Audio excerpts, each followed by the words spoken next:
All right, and we're live. Hey, everybody, this is Christopher Armitage. I'm running for the U.S. House of Representatives in Washington's 5th Congressional District against our incumbent Republican, Kathy McMorris Rogers, who's running for their 9th term. For those who are less familiar, a little bit about me. I'm an Air Force veteran, former first responder, former 911 operator with a background in national security. I live in Spokane, Washington, and we are currently, our campaign is currently endorsed by Brand New Congress, Our Revolution, Washington State Progressive Caucus, Washington State, Our Revolution, by city council members on 3 of the 4 city councils within our district. Former Spokane City Council member Ben Stucker, Deer Park Indivisible, Elk Indivisible, the Walla Walla County Democrats, the Spokane County Democrats, the Pend Oreille County Democrats, the 6th and the 4th LD County Democrats, and a few other incredible organizations, which we are very grateful for. Now, today we're having a fantastic discussion that I'm very excited to have. For those of you who know me well, you know that my best friend is my mom. We're very close.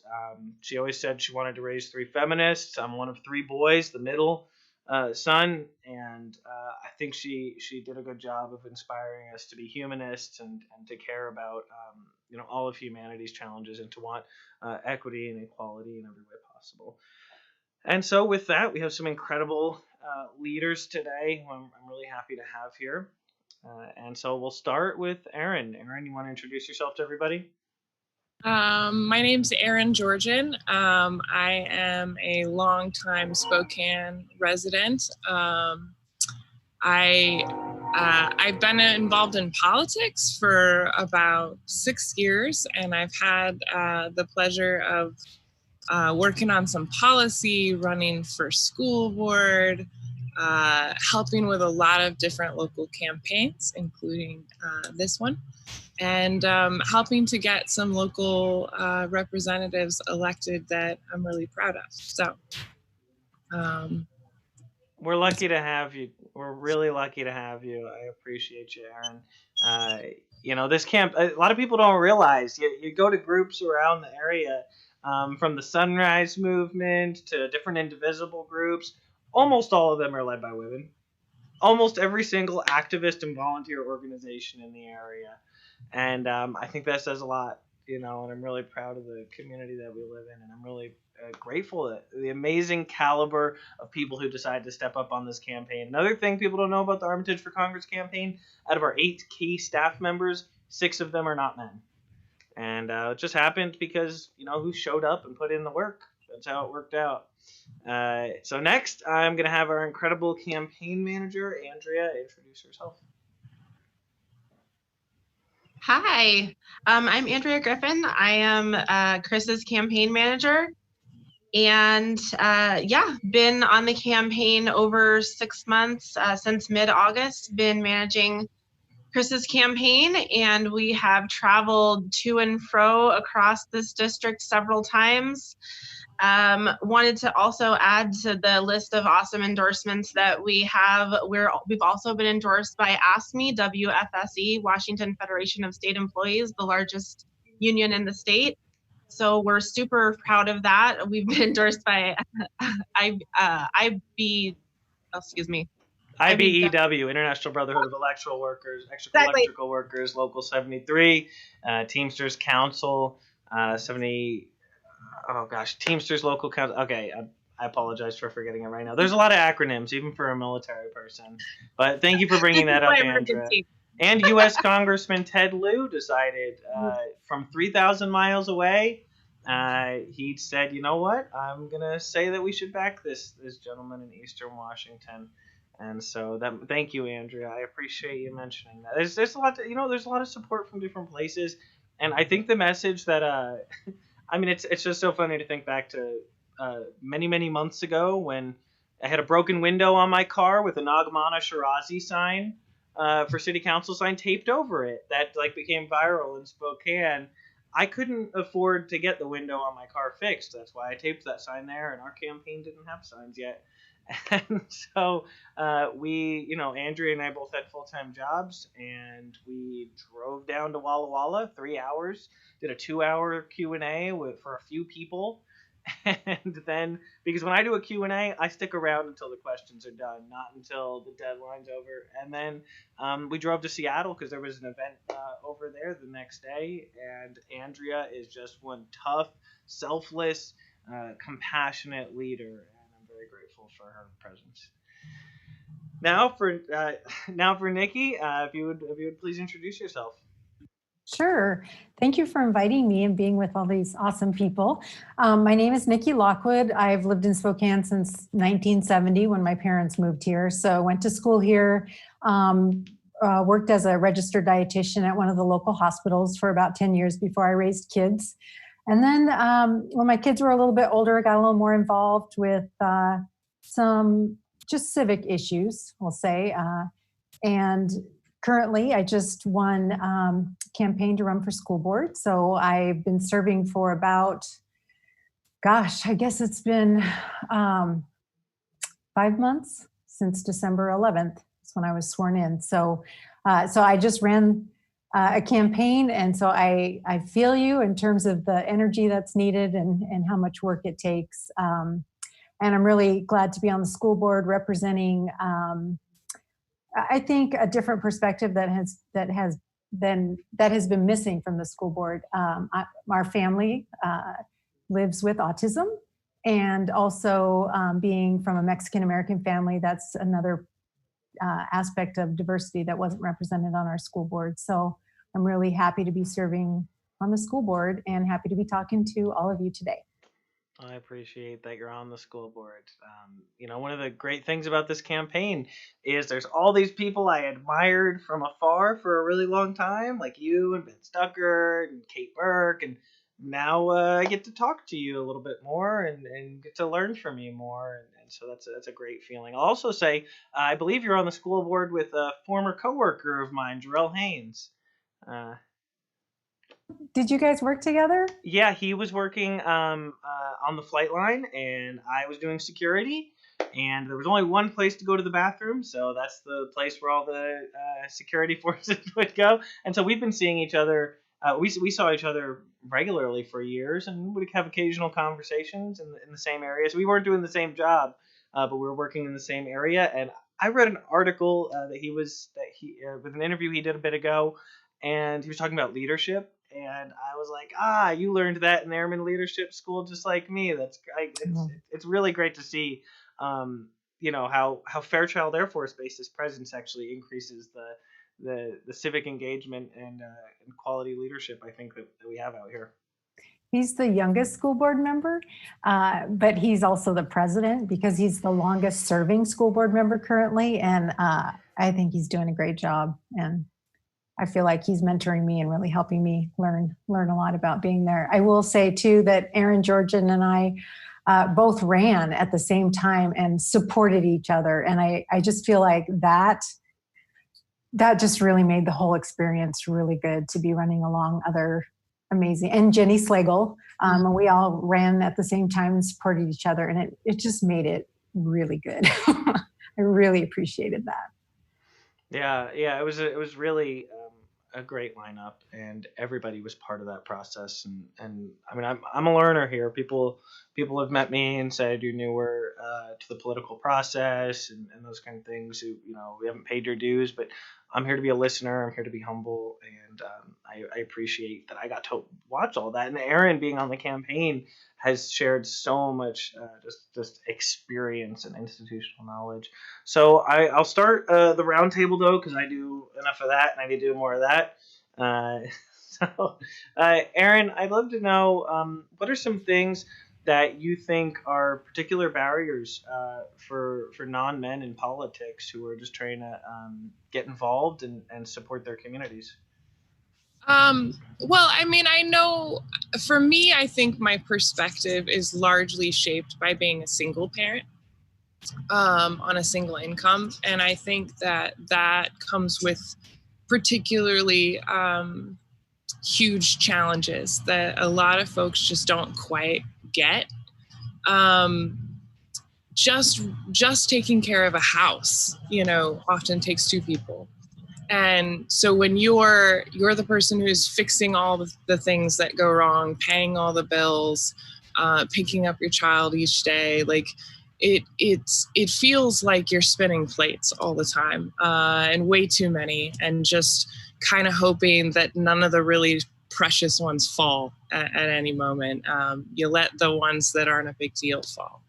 And I think that that makes it nearly impossible for that voice to be represented in politics.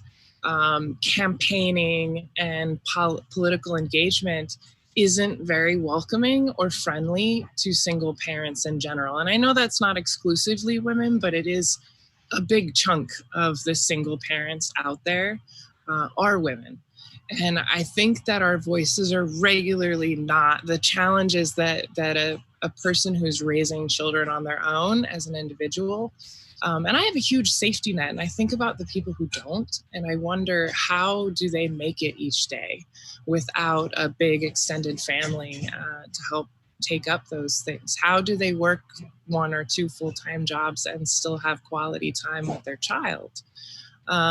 So, we've made a lot of sacrifices over the years in order to, my family has really supported me in being civically engaged. But I think that is something that we need to create avenues and opportunities for women and men of all demographics to be able to step into the civic light and represent their community and speak to the issues that challenge them. Quite frankly, until I was a single parent, I didn't understand how challenging it was, and all the bureaucracy and nonsense that every single thing that they give you to help you has hours and hours of nonsense in order to achieve it.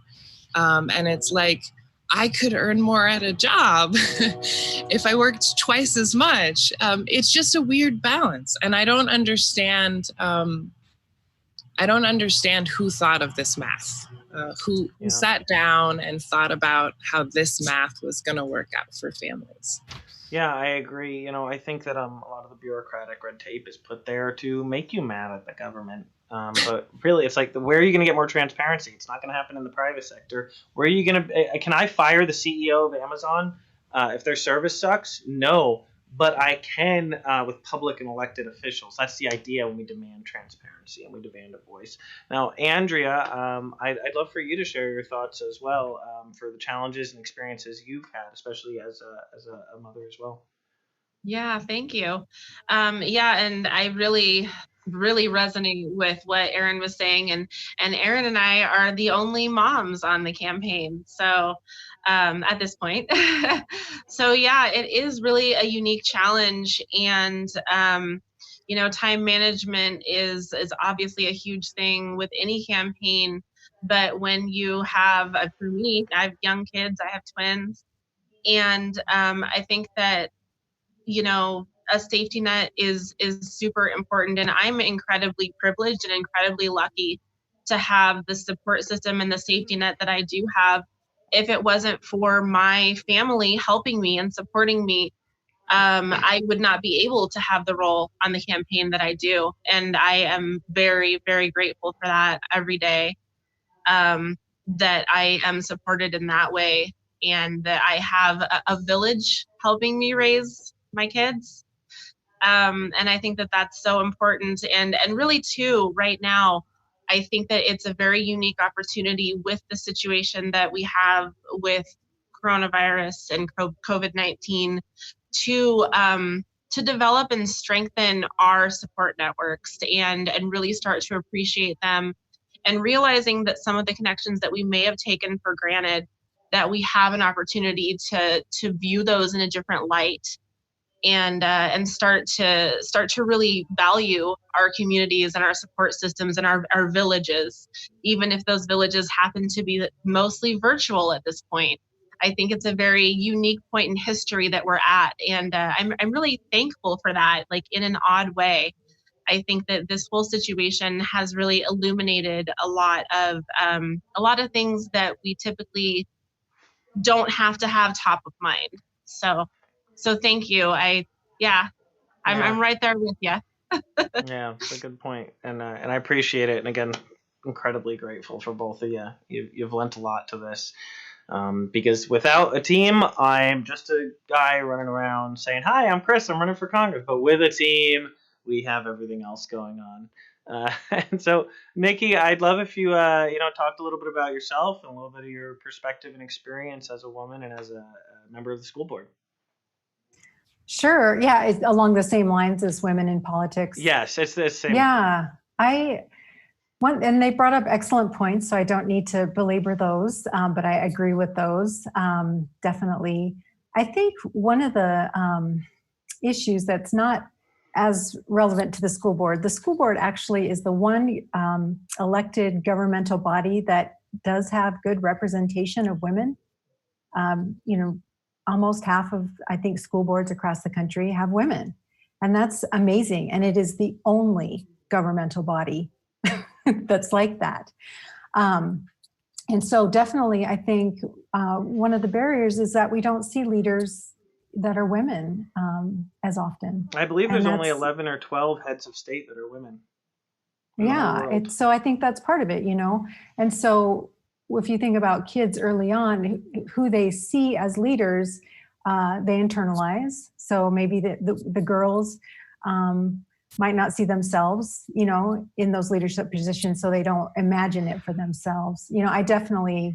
I went to a race equity training once, and they said, "How old were you when you had a teacher that didn't look like you?" Assuming that most of the teachers or most of the people at the training were white. And when was the first time they had a non-white teacher? Well, for me, it's like, when was the first time I actually had a teacher that looked like me? That was in high school, and it was in Spanish class.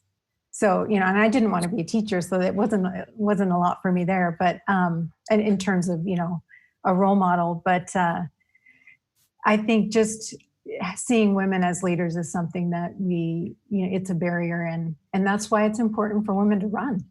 And we need to support those strong women and support feminists of all genders, right? All gender identities.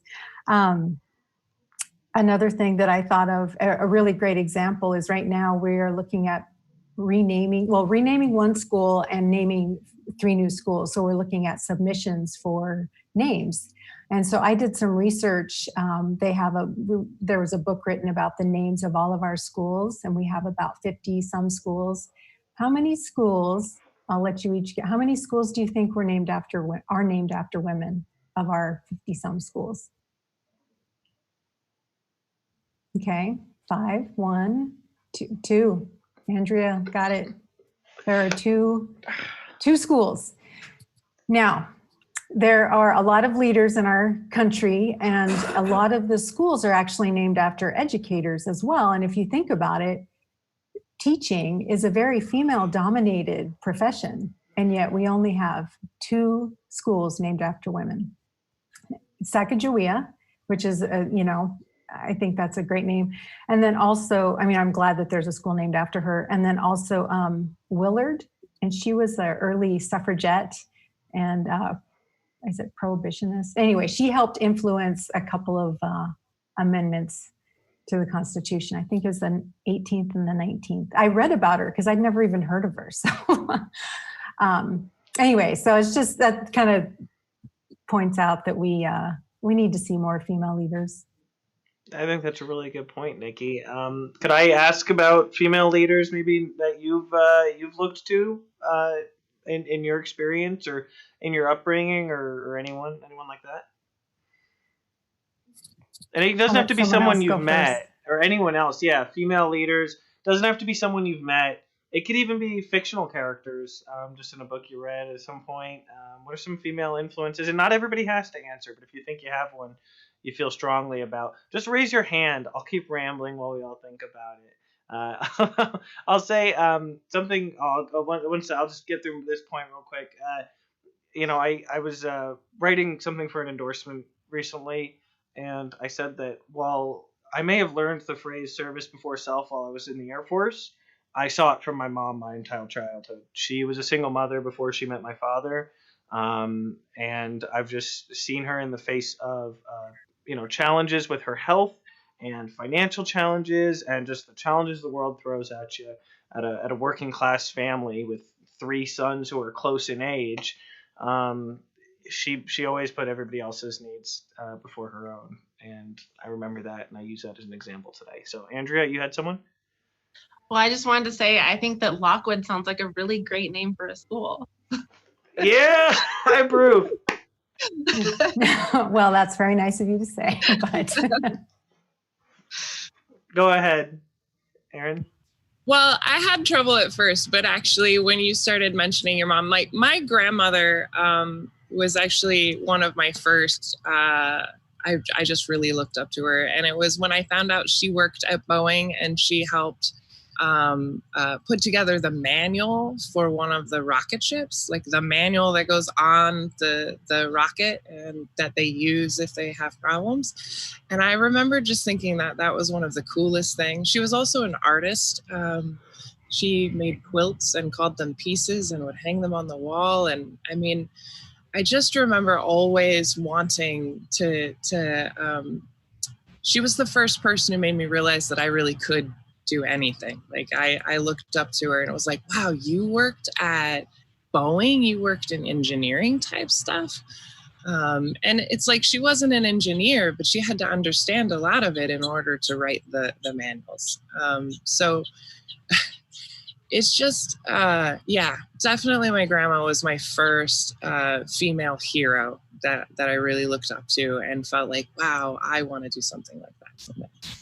Yeah, that's a good point. I mean, that's the thing when you find someone who really, particularly in the face of adversity, I recognize that as a white guy, people who look like me make up the majority, in most seats in parliaments across the world, according to the UN, like 70, 80, 90% in most countries are held by men. In fact, until the 2018 midterm elections, there were more men named Mike or Michael in the U.S. House of Representatives than there were women. And so it's nice that we're pushing back, and you can look back throughout history.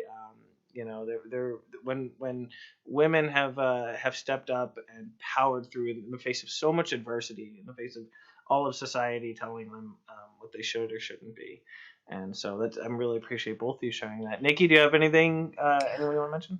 I continue to find women that I would consider heroes, the more I read.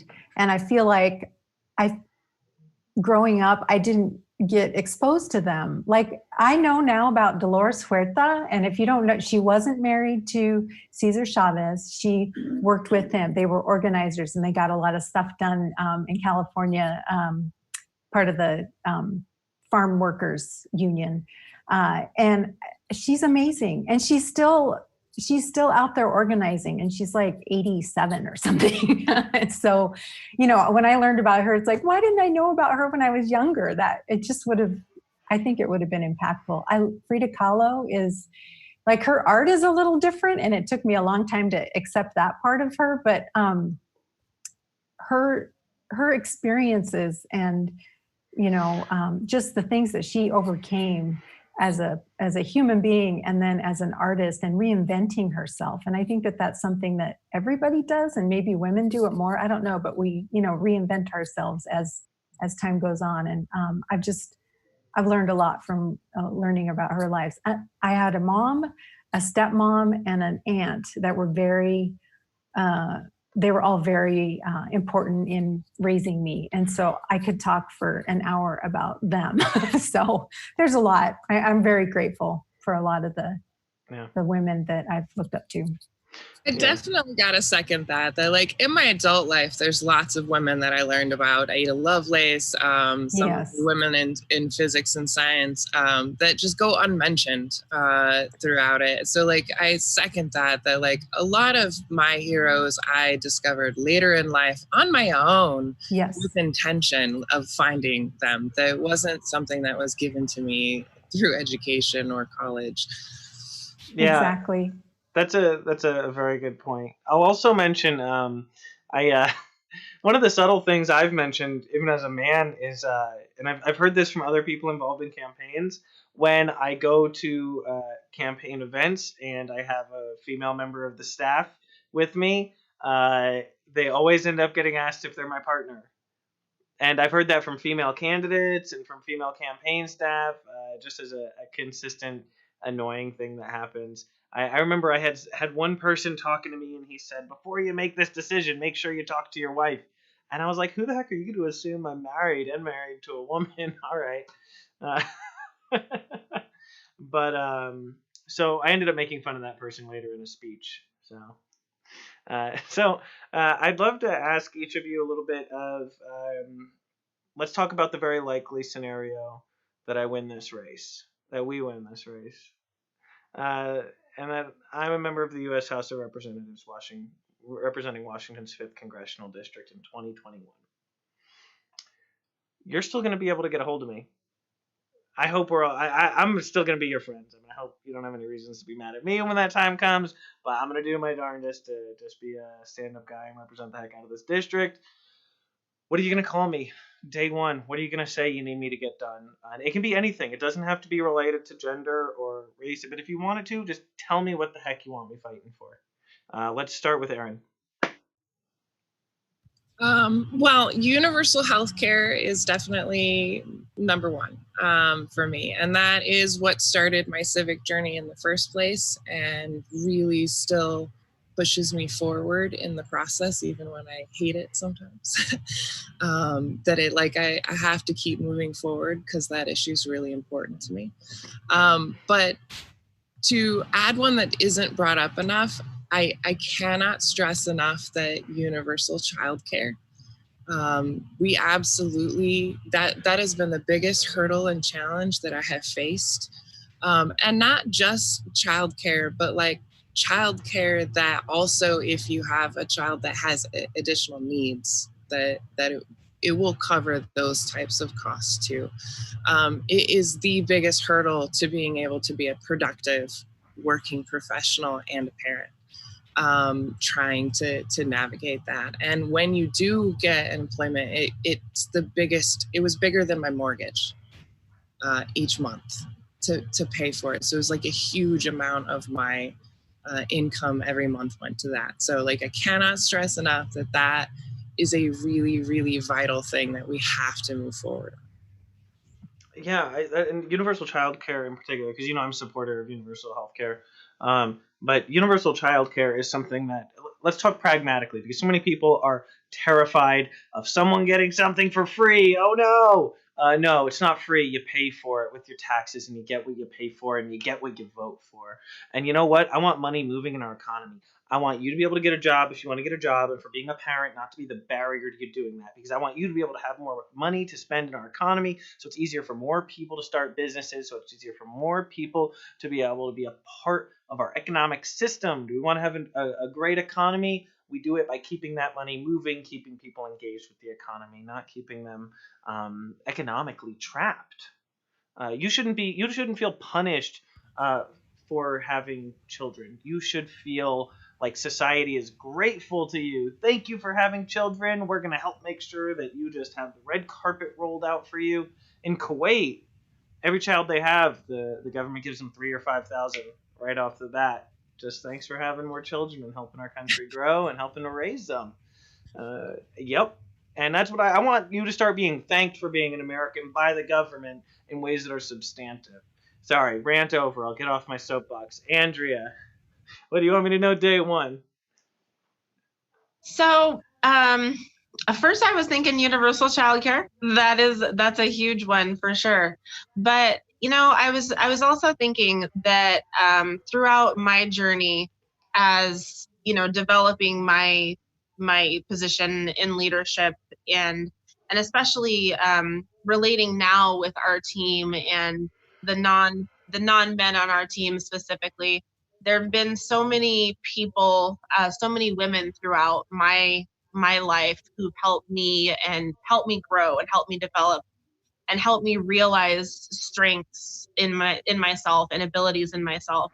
And I think that developing the leaders of the future, I think that that's something that's very important to me. And I would love if there were some form of scholarship, or I don't know exactly what form it would take, but I think that mentorship is very important. And especially as women in our society, there's there's judgment around every corner and on every magazine page and on every social media interaction. So community, especially of older, more experienced women passing on their life, always something that's valued within our culture as like it is in other cultures.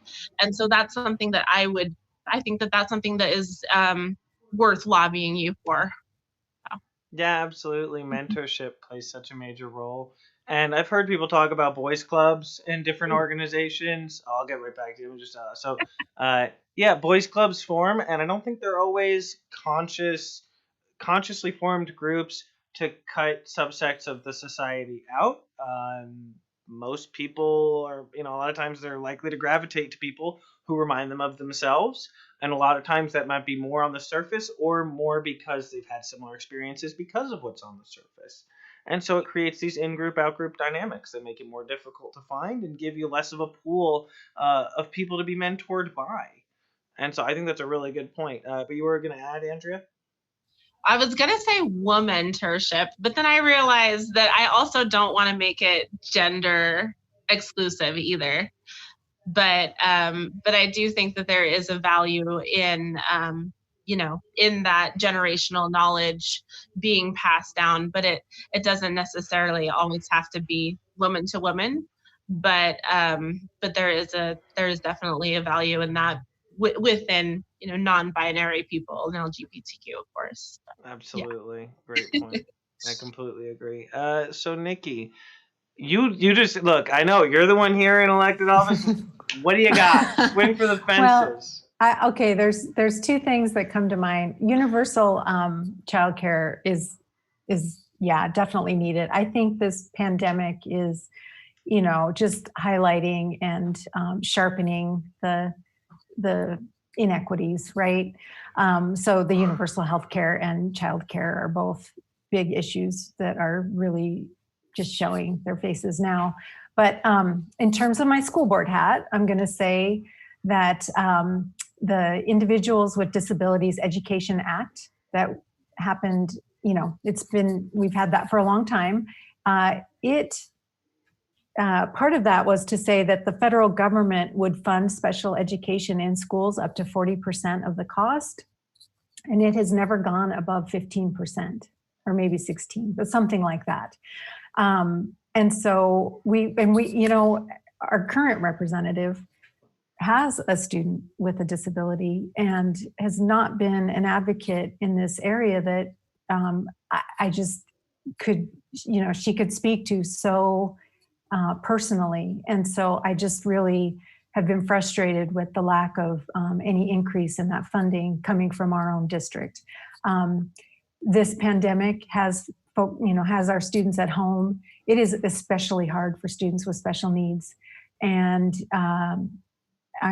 our state budget, which covers most of education in our district, we are still missing $3 million in this year's budget for special education funding, that's staff and training and professional development. So that is one thing. So increasing the federal spending on special education, which would just, help with inclusion. It helps all of our community see the strengths and the abilities of those students that are differently abled, right? Because we all have amazing abilities. We all have our strengths. The other thing, abolish ICE. It has turned, it started out related to 9/11 and the terrorist attacks that were horrible. But now they are, caging brown children, and it's just wrong, breaking up families. These aren't our family values. They're not my family values. And it's gone off track, I think. All that money could be spent on a lot of things that we all talked about just now. So I'll address that too. I actually had the opportunity to visit the Tacoma ICE Detention Facility, a for-profit detention facility. I went there with 2018 National Teacher of the Year, Mandy Manning, several months ago. It was mentioned that the spokesman reviewed a piece on it, which was one of the main goals was to help bring attention back to that. We met with a woman there, and she's Jamaican. She's lived here for 30 or 40 years. her children live here, and she said, you know what, the ICE agents, they have a quota, and they don't really look at any details in your file.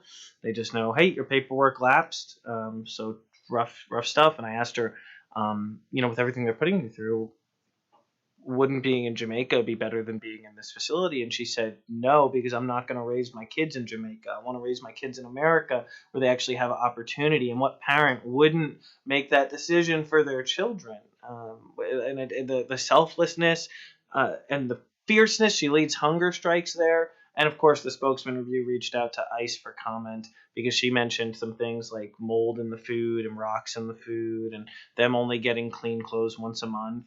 And the ICE facility said, we're not going to let you inside. But no, that's not true. But no, you can't check. Nothing to see here, so we're not going to let you look. And it was garbage, and it's wrong, and it's despicable, and we should allow UN inspectors anywhere in our country, and we should hold people accountable for war crimes. That's and so I had someone the other day mention American exceptionalism to me. And I think, there's one way you could look at that if you want to say what it means right now is we shouldn't be subject to the same rules other nations have. Other countries commit war crimes and, they're held accountable. We commit war crimes and we're not held accountable. We've committed we've killed nearly 1 million people in Iraq and Afghanistan. We have tens of thousands of people locked up with no trial, with no human rights. We've treated captured terrorists and murderers and all sorts of criminals in our jail system right now better than we treat children who just aren't American citizens, not giving them basic things like toiletries or soap. And I guess that American exceptionalism is a belief that we don't have to be moral or good humans. And to me, would be some good American exceptionalism: having the best schools on earth, having the highest standard of living on earth, having the highest moral and ethical standards for our elected officials on earth. That would be exceptional. That would be something to be proud of, not just being proud for proudness sake. And so I want you to know that that's what we're fighting for. I wouldn't want to do this if I wasn't doing it honestly and with a real commitment. And I want to make all you great people proud. So let's see. All right, we can go for about another 10 or 15. Let's see. Do you have questions for me, by the way, about any of our plans or strategies or any of the course of this race? Any good lessons? Nikki, actually, how did you win? What did you do? Let me get my notebook. Just kidding. Well, it was the first time I ran, so I did everything that I could. How's that sound? I raised as much money as I could. I knocked on as many doors as I could. So I did have a ground game, and not everybody does that. Again, I feel like I collaborated, with Jenny and Erin, and then also some of the other candidates running for other positions, especially towards the end. We were all working together, which I wish we would have started doing that sooner.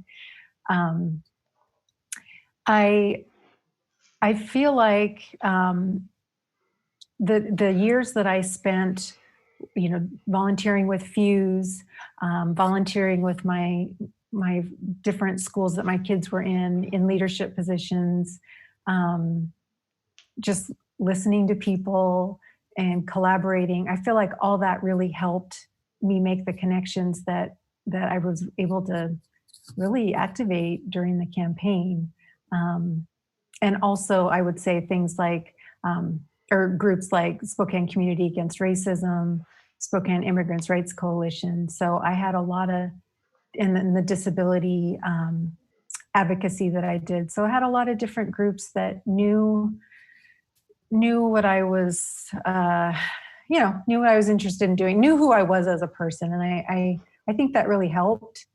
I worked my butt off. I think we all did, though, right? It's just, I don't know what else to say. Do you have any estimates you could give me for how many signs you think your campaign put out?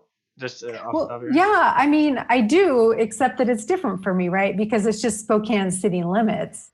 Yeah. And I think I overshot it a little bit. So I think we got 4, now, do I remember? I think I got around 500, and I probably needed like 400. I'm very jealous. To only need it's such a different. 500 I know. subs, that would be so nice. Oh my goodness, that would be nice. I mean, look, I just a year ago I was a guy who was complaining about our congressional representation, and my friends were tired of hearing me complain about it and said, "Well, if you think you can do it better, why don't you give it a try?" And I said, "All right, well, I'm just gonna steer into this, at full speed and see how it all works out." And thanks to people like yourself and Erin and Andrea, I've grown a lot. I've learned a tremendous amount. I also have so much more respect for people who have done this. It's really easy to Monday morning quarterback, but when you're in it, it's very different. Well, I think that you learn as you go. And one thing that didn't happen at the end is, just like a group debrief of, what worked well and what didn't for the different candidates. And, just for future learning for candidates that we want to support, what did we learn? If only there was like a political party that you all shared in common behind the scenes that could say, let's get together, write stuff down, tell it to other people. Yeah, I mean, Erin probably has some things to add too. I just feel like the campaigns that she ran, that the three of us that support each other, they were pretty positive. Yeah, I definitely think that it was all positive campaigns, for sure. Just from an outside perspective, and also because I can reflect on myself, I definitely didn't have the same amount of time to invest, but Nikki has an incredible amount of loyal volunteers, and that's where it really came together. She inspired people to get out there and come together for her. So and then Kate Burke, when I worked on her campaign, that's what she was able to do too. So that's like a really powerful part of it is that you get other people to want to talk about you and to tell other people about you. I think that's important. Yeah, that's true. Yeah, I had this amazing volunteer coordinator, and she really set the tone, and it was great. Oh, if she's looking for some work, feel free to send her our way. We could always use more hands. And we're doing amazing, Amy. We're going to follow up on that. Okay. And Erin, thank you for sharing that experience. When we first met, it was because I'd seen you campaigning and saw your signs out there, really unique design that I really caught my eye. And now you're here, helping to create the visual element of this campaign. And folks have asked me how I'm going to be able to stay honest and avoid the temptations of corruption and all that. It's because I'm surrounded by freaking awesome people like Erin and Georgen who are going to hate me no matter how powerful I become if I do bad things. And that's, I don't know, that's the best I got right now, to surround yourself with people who will hate you if you aren't doing the right thing. Or love you, but also be mad at you, whatever. I'm not a philosopher over here. But Andrea, so you have a little bit of a different background and introduction to the political landscape. What are some things you think you've learned so far? And feel free to wrap that in with some of the experiences you've had. Wow. You know what? So I think the biggest lesson that I've learned is to take your shot, honestly. The more that I stop doubting myself, and the more that I extend myself and reach out to people and make connections and ask for things, honestly, the more success I find. That's probably one of the biggest things. And also just, being honest when I don't know all the answers, being able to delegate to people is a huge thing. Delegation, I think, is especially for, I think a lot of people, maybe, I don't know, a lot of women who are used to like doing things on their own. I see Erin nodding. Just delegation can be hard because you're just so used to just doing everything. But that's part of building a strong team, and also just letting people shine, letting them be the best they can be, I think is something that's really important to me. And it's also just when I'm able to see that, it just makes me so happy, and I feel that I'm doing what I should be doing. And yeah, those are some of the big things I've learned. Also, almost all the words to Hamilton. So I karaoke in the car a lot, and we've done a lot of road tripping. So if it's more than a 2-hour drive, whoever's with me is going to hear the entire soundtrack to Hamilton, start to finish. But I'm sure Lin-Manuel Miranda's watching this right now, and he's very happy to hear that this rural Eastern Washington congressional candidate's all about it. But yeah, I mean, that's the connections we've made. I'm sure Nikki and Erin both can really relate to that sense of sometimes it's really, really not fun, but you're in it. There's an intensity with every, you're bonded together, and it's not really about how long you've known somebody. It's about the magnitude and intensity of those experiences together. I mean, there are moments on the campaign I've experienced where someone's like, "I'm really sorry that happened," and it's like, "Hey, it's not like it's not my campaign, it's our campaign, and we're in it together for good and bad, and we're gonna make the best of it together." And I've made lifelong friends through this. I mean, Andrea just was at that thing. I just went up at a party, or the watch party, and I just was like, "Hey, can I talk?" And then she's out there, and canvassing was her previous experience. Then she was like, "Can I volunteer?" And I just gave her. I didn't just ask her to be my campaign manager. I just started giving her more and more things, and she kept doing them really well. And then people like Erin, who I've had seen, in the background, getting things done, having their names on signs, and now it's like, that's my council. That's the people who are there. And Nikki, I so look forward to the future of hopefully, professionally, once we win this, the inevitable win, being able to on a professional level get things done and coordinate up and down ballot. So with that, actually, I have no idea what time it is, so we're just going to start. It is 7:48. 7:48. I have a question. Can I ask a question of the other folks?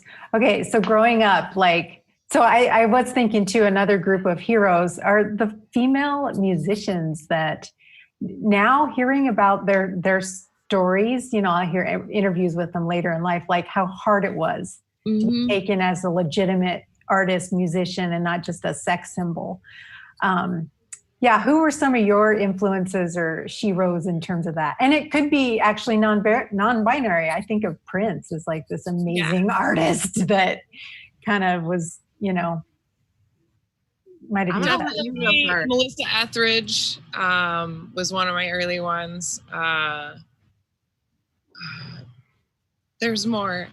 I know. I caught you off guard. It's not like Blondie. Oh, Blondie's me too. Definitely Blondie. Oh man, that is such a good question. I'm trying to think of some of my favorite. Just check your Spotify. No, I'm thinking. I'm thinking. I really dig strong women who are very, very much own their, their selves and their auras and their identities. And my first thoughts were Alicia Keys and Rihanna, actually, to tell you the truth. Yeah, I like women with a little swagger. Yeah. I like women who are, confident in themselves, and that's inspirational to me. Yeah, but I mean, that's a great question. There's so many options. Cyndi Lauper, there's another one. I really loved her. Yeah, I mean, they made it look effortless. I didn't know, because I grew up when MTV was just starting and it was all music videos. So I watched a lot of TV growing up. So watched Cyndi Lauper and Joan Jett and Pat Benatar, who, now that I listen to her music, because I wasn't really into rock, but she's amazing. And that band is tight. They are amazing musicians. So, and Blondie, I love Blondie because it was more of disco and I'm all about dancing. I will say last year when I was first making buttons, I was over at my friend's house who was lending me his button machine, and I heard Lizzo and that song Juice, and it just has a real summer feel to it. And I thought I need to hear more of this song. And so Lizzo was like my music for all last summer and last fall. It just kind of kept me going. She's amazing. Pink has been a big one for me lately. Her music right now has been really empowering. I'm not gonna lie, I've been rocking lately. I love Lizzo. Yeah, I love Lizzo. So yeah, absolutely. I agree. Yeah. And Pink you said Pink, right? Yes. Yeah. She's got some powerful songs. Yeah, really. How about good you, songwriter. Chris? Who's your favorite badass female songwriter? Probably Posh Spice from the Posh Girls. No, or Spice Girls, I mean. No, I'm just kidding. It's okay. Own it. I like Sheryl Crow a lot. She's pretty awesome. I like her music's really socially conscious. And also, I just have a soft spot for musicians who can sound amazing with just a guitar and their voice. You know, they can top the charts, but also perform on that level. Now, there's also this young woman I saw recently on a Tiny Desk concert. She's a rapper, and she sings a little bit, too. I can't believe I'm forgetting her name right now. But I don't know. I'll have to get it in the show notes or something because her Tiny Desk concert was freaking awesome. But that's mine. Anyone else got anything before we wrap up? Well, Lizzo did a Tiny Desk concert too, and she really jammed out on her flute. She plays flute as well. So it's worth checking it out. She is and Enya. I don't know why I didn't think of that one earlier. Oh, yeah. Dido? What about White Flag? What music could be for me. Like, it was really narrow for a little while, and then it was like, oh, Enya. MTV really expanded the genres because, you know, Spokane radio was pretty narrow. So MTV really expanded my exposure. That's one thing I will say about us as a campaign and Chris. He has a extremely rich tapestry of musical choices. That's important. Yeah. You might walk in sometimes and hear some Fleetwood Mac. You might hear some Tupac. You don't know what you're gonna get. I forgot a whole genre of music too, like Aretha Franklin, Gladys Knight. Like there was a whole series. I'm still into it, but like when I discovered soul. Yes. It took up a whole period of my life learning about all the wonderful, amazing women. Yeah. And they didn't have it easy, right? I mean, it wasn't easy. So for a couple of reasons. Yeah. There's reality there. Mm-hmm. Let me ask you guys, is there anybody in politics or in leadership? Are there any women or non-men that particularly inspired any of you? That's such a scary question to answer right now, I feel like, because I feel like 40% of the country, 25 to 40% of the country is going to be really mad if I name any politician who's alive.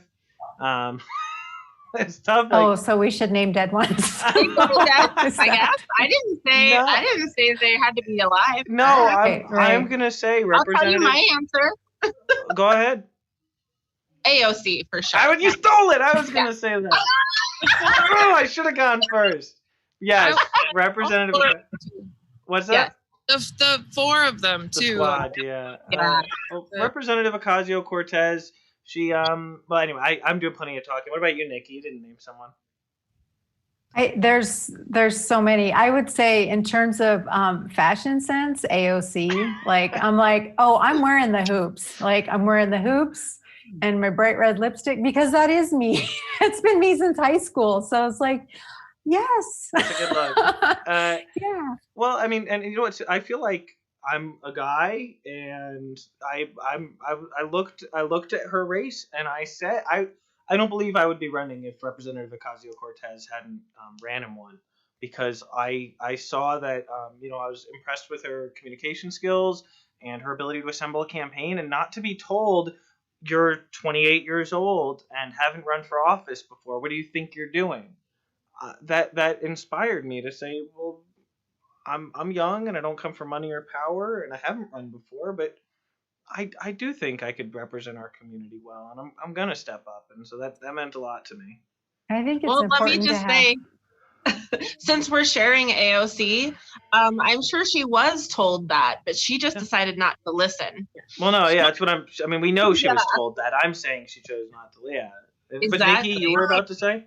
Oh, that's why it's important to see different types of candidates, because we all can benefit from seeing diversity of candidates. I think it's just really, for me personally, it was very relevant to see another Latinx woman run and be so successful being herself. And so, but then I think about people so Eleanor Roosevelt wasn't, she was the wife, she was the first lady, but how she was a good ally for folks, the Black community. I just, those types of things, like she used what power she had, that, I think of that. I mean, there's so many examples through history, but that's just something I think about. Oh, go ahead. Ruth Bader Ginsburg, she might be a different side of politics, to be on the legal side of things, to be fighting those kinds of issues in the courtrooms, but it is so important. I think she might be one of the most exceptional. When I think about how women's rights has evolved during her fight and her period of fighting for women's issues all throughout, I can't think of another person who's had such an instrumental effect on my existence right now than just the efforts and fights the battles she won. She's amazing. Absolutely. Yeah. And she's all about the core. So,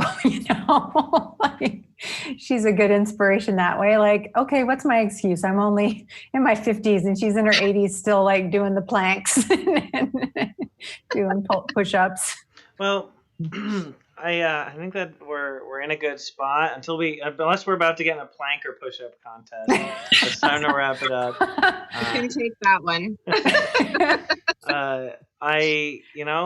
We're all out here in the age of COVID in an unprecedented time, participating in, I don't know, things have, I don't know if in my life I've ever felt like the future was more uncertain. I was only 9 years old when 9/11 happened, and so I don't think it quite had the same effect on me for a lot of other people, but it's an intense time, and to be able to sit down in these uncertain times and communicate and share our experiences and our hopes and our dreams and our goals, and it means a lot.